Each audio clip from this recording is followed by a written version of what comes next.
यहाँ गोस्वामी जी ने कहा कि भगवान के अवतार का हेतु क्या है। कहते ब्रह्मादि देवता बड़े विकल थे, उनके लिए भगवान ने अवतार लिया। जय जय सुरनायक जो स्तुति हम लोग पढ़ते हैं उसमें मुनि सिद्ध सकल सुर परम भयातुर नमत नाथ पद कंजा कह करके गोस्वामी जी ने स्मरण किया है।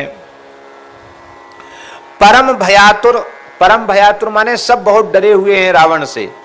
वाल्मीकि रामायण के उत्तरकांड में यहां तक वर्णन है कि यज्ञ हो रहा था और देवता प्रत्यक्ष यज्ञ में भाग ग्रहण कर रहे थे और उसी समय रावण आ गया। तो रावण को देख करके देवताओं ने अपने स्वरूप बदल लिए डर के मारे, इतना भयभीत थे रावण से। यमराज कौआ बन गए, कुबेर गिरगिट बन गए, इंद्र मयूर बन गए, वरुण हंस बन गए और इन सब ने उन पक्षियों को आशीर्वाद भी दिया। इतना महाराज पराक्रमी था, ऐसा उसका भय देवताओं को व्याप्त था। इसलिए उनके संकोच बस भगवान ने देह धारण किया। तो भगवान का जो आश्रितों के प्रति वात्सल्य है, इस वात्सल्य के कारण ही संकोच बस ऐसी बात कही गई। संकोच क्या है? अब ये प्रश्न उठा कि संकोच क्या है। तो भगवान ने विचार किया कि जिस रावण के भय से ये देवता इतने उद्विग्न हो रहे हैं, परेशान हो रहे हैं, उस रावण को ब्रह्मा जी ने ही तो वरदान देकर इतना शक्ति संपन्न बनाया, भगवान शिव ने ही वरदान देकर इतना शक्ति संपन्न बनाया, और ब्रह्मा जी शंकर जी भी हमारे भक्त ही हैं, हमारे आश्रित हैं, हमारे भरोसे हैं। तो हमारे भरोसे इन्होंने ऐसे ऐसे वरदान दे डाले हैं कि अब वरदान देने के बाद स्वयं पश्चाताप कर रहे हैं कि हमने सांप को दूध क्यों पिलाया, इसको इतने वरदान क्यों दे दिए। जिसको हमने वरदान देकर इतना शक्ति संपन्न बनाया, अब उसी के द्वारा हमारी दुर्दशा हो रही है। इससे वो अत्यंत भय से व्याकुल होकर शरण में आए।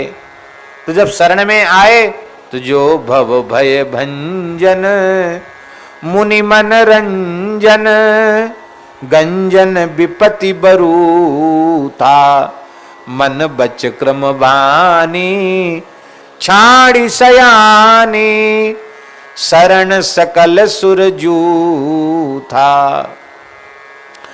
अब इनकी रक्षा यदि हम नहीं करते हैं तो इन देवताओं की प्रतिष्ठा भी चली जाएगी।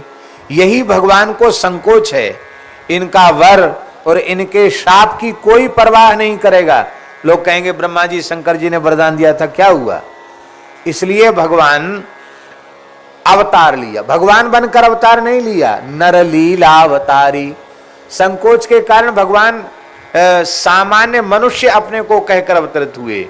परब्रह्म परमात्मा सच्चिद व्यापकानंद होते हुए भी, परब्रह्म होते हुए भी उन्होंने नरनाट्य किया। जब तक रावण नहीं मर गया तब तक राम जी अपने को मनुष्य ही कहते रह गए। रावण का वध हो गया, ब्रह्मादि देवताओं के वरदान सत्य हो गए, तब भगवान की भगवत्ता ऋषियों ने गाई, देवताओं ने स्तुति के समय कही, तब भगवान ने भले ही स्वीकार किया। लेकिन तब तक भगवान अपने को यही कहते रहे, आत्मानम मानुषम मन्ये रामम दशरथात्मजम, मैं अपने को मनुष्य मानता हूं। इसलिए इनके भक्ति प्रेम के अधीन भगवान ने नरावतार ग्रहण किया, क्योंकि भगवान की प्रतिज्ञा है, जो सभीत आवा सरनाई रखियऊं ताहि प्राण की नाई। और रावण को बार बार वरदान मिल चुका है कि वह मनुष्य और बानर के अलावा किसी के हाथ से भी नहीं मरेगा, क्योंकि रावण ने खुद कह दिया है, हम काहू के मरहि न मारे बानर मनुज जाति दुई बारे। भगवान ने कहा चलो कुछ एक जगह तो छोड़ी इसने, इसलिए भगवान नरावतार लेकर आ गए और देवता राम जी की सेवा करने के लिए बानर स्वरूप लेकर के आ गए।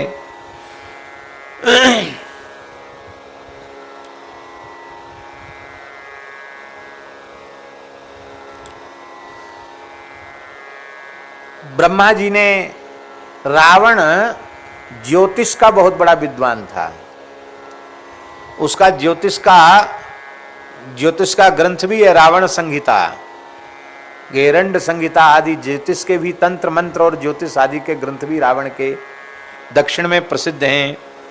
कहते हैं रावण विधाता की लिपि को बांचने की विद्या जानता था। वो किसी भी व्यक्ति के ललाट को देखकर पढ़ लेता था कि विधाता ने क्या लिखा है। अरे बोले हमारा मस्तक तो हमको दिखा नहीं, विधाता ने क्या लिखा तो देखें तो सही। तो अपना मस्तक काट करके स्वयं उसने बांचा। ऐसा विचित्र था रावण। 10 मस्तक थे, काट करके बांचा, मुख्य मस्तक काट लिया, काट करके विधाता की लिपि बांची उसने। नर के कर आपन बध बांची, हंसेउ जान विधि गिरा असांची, गोस्वामी जी ने कहा है।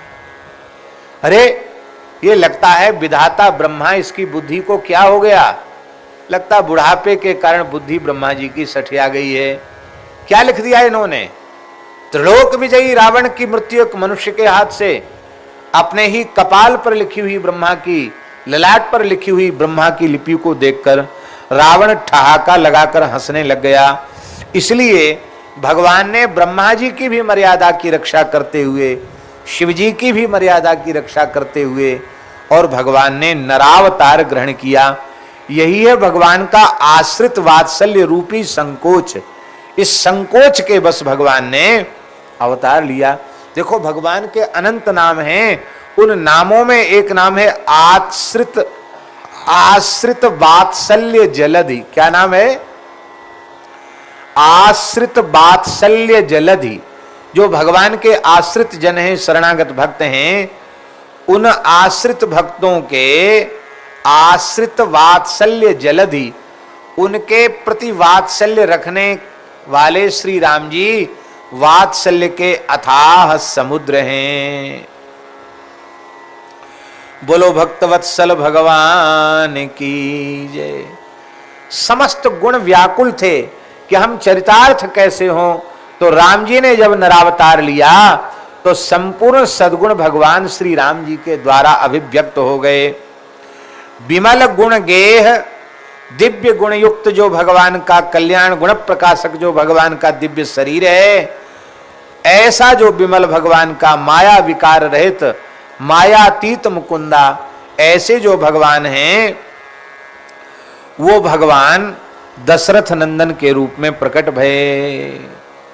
कोन्वस्मिन् सांप्रतम लोके गुणवान कश्च वीर्यवान, वाल्मीकि रामायण में। धर्मज्ञश्च कृतज्ञश्च सत्यवाक्यो दृढ़व्रता, चारित्रेण चको युक्त सर्वभूतेषु कोहिता, विद्वान का कस् समर्थश्च कश्चैक प्रिय दर्शना, आत्मान को जित क्रोधो दितिमान को अनुसूयिका, कस्य बिभ्यति देवाश्च जातरोषस संयुगे, एतदिच्छामि हम श्रोतुम परम कौतूहलम इमे, महर्षे त्वं समर्थोसि ज्ञातुमेवं विधम नरम। इस प्रश्न के उत्तर में इक्ष्वाकु वंश प्रभुवो रामो नाम जनैः श्रुता, नियतात्मा महावीर्यो द्युतिमान धृतिमान वशी, बुद्धिमान नीतिवान वाग्मी, श्रीमान शत्रु निवर्हणः, विपुलांशो महाबाहु कंबुग्रीवो महाहनु, महोरस्को महेश्वासो गूढ़जत्तुरंदमः, आजान बाहु सुसुरा सुललाटा सुविक्रमा, समस्सम विभक्तांगो स्निग्ध वर्णा प्रतावान, पीन वक्षा विशालाक्षो लक्ष्मीवान सुलक्ष्मणा। इत्यादि प्रकार से भगवान के अनंत गुणों का वर्णन श्री महर्षि वाल्मीकि ने रामायण में संकेत रूप में किया है। बोलो भक्तवत्सल भगवान की। अब हम नित्य पाठ नहीं करते, लेकिन हमको ये वाल्मीकि रामायण की मूल रामायण लगभग 7-8 वर्ष की आयु जब थी, तभी 7 वर्ष की आयु में ही हमको मूल रामायण कंठस्थ था। जब पूज्य श्री स्वामी शरणानंद सरस्वती जी महाराज के निकट जब पहुँचे तो वे बार बार कहते थे सुनाओ मूल रामायण। तो हम तपस्वाध्याय निरतम इसको हम सुनाते थे, बड़े प्रसन्न होते थे। आपने सुना होगा वैद्यनाथ प्राणदा, जो आयुर्वेद का बहुत बड़ी कंपनी है, उसके शास्त्री जी थे श्री रामनारायण शास्त्री जी। वो शास्त्री जी दर्शन करने आते थे महाराज जी का, स्वामी जी का। तो शास्त्री जी को बड़ा प्रिय था ये, कहते वो ब्रह्मचारी जी को बुला करके सुनो आओ। तो फिर मैं उनको सुनाता था ओम तपस्वाध्याय निरतम। ऐसे सुंदर सुंदर श्लोक हैं। तो ऐसे भगवान श्री राम के दिव्य गुण हैं। नियतात्मा हैं, महावीरवान हैं, द्युतिमान हैं, धीर हैं, इंद्रियजित हैं, बुद्धिमान हैं, न्यायी हैं, नीतिज्ञ हैं, वक्ता हैं, शोभायुक्त हैं, आजानुबाहु हैं और प्रजा के हित में लगे रहने वाले हैं, प्रतापी हैं, सुविक्रम हैं, धर्मज्ञ हैं, सत्यसंध हैं और यशस्वी हैं, श्री संपन्न हैं, ज्ञानवान हैं, शुद्ध हैं, वसी हैं, समाधिमान हैं, समस्त प्राणियों स्वजनों के स्वधर्म के रक्षक हैं, वेद वेदांग तत्वज्ञ हैं, धनुर्वेद में निपुण हैं, संपूर्ण शास्त्रों के जो परम तात्पर्य को जानने वाले हैं, स्मृति वाले हैं, प्रतिभावान हैं, सर्वलोक प्रिय हैं, साधु हैं, अधीन आत्मा हैं, आर्य हैं, प्रिय दर्शन हैं, समुद्र के समान गंभीर हैं, हिमालय के समान धीर हैं, विष्णु के समान पराक्रमी हैं, प्रलय कालीन अग्नि के समान दुर्धर्ष हैं, क्रोध वाले हैं, क्षमा गुण में पृथ्वी के समान हैं, धनद के समान कुबेर के समान त्यागी हैं और सत्य में द्वितीय धर्म और सत्य पराक्रम है, इत्यादि प्रकार से बहुत दिव्य गुणों का वर्णन किया। इसी को गोस्वामी जी कहते विमल गुण। ऐसे विमल जो गुण हैं उनको भगवान ने अवतार लेकर के प्रकट किया। यहां भगवान को गुणपात्र कहा। गुणपात्र माने सारे गुण भगवान में ही ठहरते हैं। ऐसे जो भगवान हैं उन्होंने नरदेह धारण किया है। ब्रह्म का नित्य द्विभुज नराकार विग्रह होना ये नारद पंचरात्र से स्पष्ट है। नरदेहधारी भगवान नरदेहधारी है। देखो पुरुष सूक्त, आप सब तो वैदिक हैं, पुरुष सूक्त पढ़ते हैं कि नहीं? तो वहां क्या है? बाहुराजन्यकृतः ब्राह्मणोस्य मुखमासीद बाहुराजन्यकृतः ऊरू तदस्य वैश्यः पदव्याग्शूद्रो अजायत। तो यहाँ बाहु शब्द में कौन सा वचन है? बाहु बाहु बाहु राजन्यकृता दीर्घु है। बाहु राजन्यकृता, तो बाहु में द्विवचन है कि नहीं? तो द्विभुज का वर्णन पुरुष सूक्त में किया गया है।